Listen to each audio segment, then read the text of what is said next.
अयोध्या से विदेश क्यों पहुंच गए रामलला? अयोध्या में हार का विदेशों में क्यों नहीं पड़ा असर? किस देश ने जारी किया रामलला पर पहला पोस्टल स्टैंप?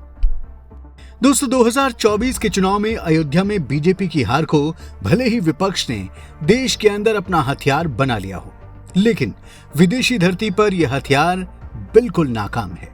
इसका उदाहरण है साउथ ईस्ट एशिया का एक देश।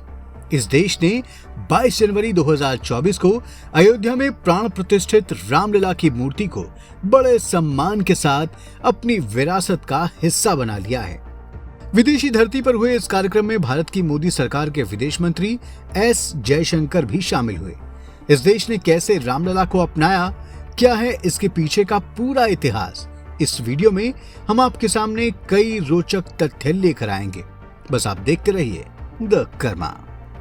दोस्तों, इस तस्वीर को ध्यान से देखिए। ये एक पोस्टल स्टैंप की तस्वीर है जिसमें अयोध्या के भव्य राम मंदिर में स्थापित रामलला की मूर्ति है।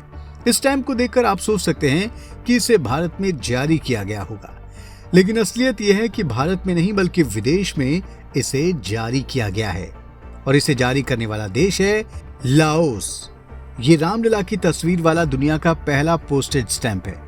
विदेश मंत्री एस जयशंकर हाल ही में लाओस के दौरे पर गए थे। उसी दौरान ये पोस्टेज स्टैंप जारी किया गया। लाओस के उप प्रधानमंत्री सरेउमक्से कोमासित और भारत के विदेश मंत्री ने इस स्मारक पोस्टेज स्टैंप को साथ मिलकर जारी किया। इस खास स्टैंप सेट में 2 स्टैंप हैं।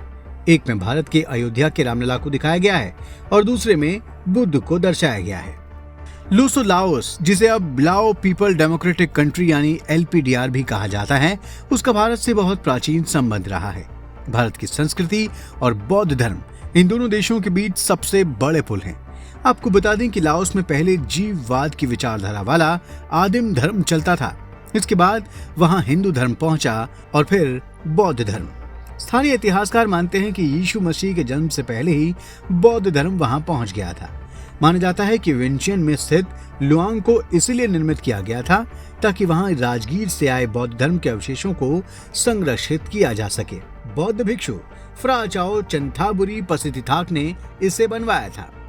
आपको जानकर हैरानी होगी कि एक समय ऐसा था जब प्राचीन काल में लाओस समेत सभी दक्षिण पूर्वी एशियाई देशों में संस्कृत राज दरबारों की भाषा बन गई थी। इन देशों के राजा सम्राट अशोक की तरह शासन करने में गर्व महसूस करते थे। कुछ राजाओं ने चक्रवर्ती उपाधि भी धारण की थी। सर्वमान्य बनने के लिए राजा खुद को विष्णु, शिव और बुद्ध से जुड़ा हुआ दिखाते थे। इस जुड़ाव के बाद ही इन देशों की राजनीति में स्थायित्व आया और संघर्ष कम हुआ। लाओस में आज भी बौद्ध धर्म के साथ साथ रामायण भी लोकप्रिय है। वहां अभिवादन की मुद्रा से लेकर शादी विवाह की परंपराएं सब भारत से मिलती जुलती हैं। लाओस में मैरिज के लिए आज भी विवाह शब्द इस्तेमाल होता है। यहाँ के बौद्ध विहारों की दीवारों पर आपको रामायण के दृश्य उकेरे हुए मिलेंगे। ओडिशा के विष्णु शर्मा द्वारा रचित पंचतंत्र का वहाँ के राजा के द्वारा अनुवाद कराया गया था। फोउ लोखेन पहाड़ी पर राजा महेंद्र वर्मा द्वारा स्थापित शिवलिंग और शिलालेख उपलब्ध हैं। राजा श्रीदेवानिका ने लाओस में एक कुरुक्षेत्र की स्थापना करने का निर्णय लिया था, क्योंकि जहाँ महाभारत का युद्ध हुआ था वो जगह उनके लिए महातीर्थ के जैसा था। भद्रेश्वर शिव वाले वटफू मंदिर में जयवर्मन प्रथम का शिलालेख है, जिसमें लिखा है कि इस पहाड़ी का नाम लिंग पर्वत है। 1835 के एक शिलालेख में श्रेष्ठपुरा को एक पवित्र स्थान बताया गया था, क्योंकि ये शिव जी की पूजा से जुड़ा था। जयवर्मन छठे के 11वीं शताब्दी के शिलालेख में लिखा है कि राजा के दरबारी पंडित तिलका की मां की तुलना उनकी विद्या के कारण देवी सरस्वती से की गई है।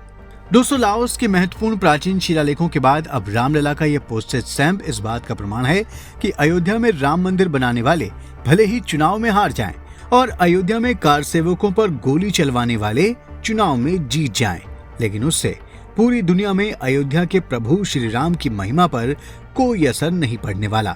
प्रभु राम पूरी दुनिया को दिशा देने वाले थे, पूरी दुनिया को दिशा देने वाले हैं और पूरी दुनिया को दिशा देने वाले बने रहेंगे, क्योंकि प्रभु राम उस सनातन धर्म के सबसे महत्वपूर्ण अंग हैं जिसका ना आदि है और ना ही अंत। लाओस ही नहीं बल्कि दुनिया के कई देशों में प्रभु राम से जुड़े स्टैंप और सिक्के जारी हो चुके हैं। नीदरलैंड में तो महर्षि योगी के प्रभाव की वजह से राम मुद्रा भी चलती थी। दोस्तों, विदेशों में सनातन धर्म के प्रभाव पर आप क्या सोचते हैं? कमेंट बॉक्स में जरूर बताएं। इस वीडियो को लाइक और शेयर करें और चैनल को सब्सक्राइब करें और नोटिफिकेशन के लिए बेल आइकन दबाना बिल्कुल ना भूलें। धन्यवाद।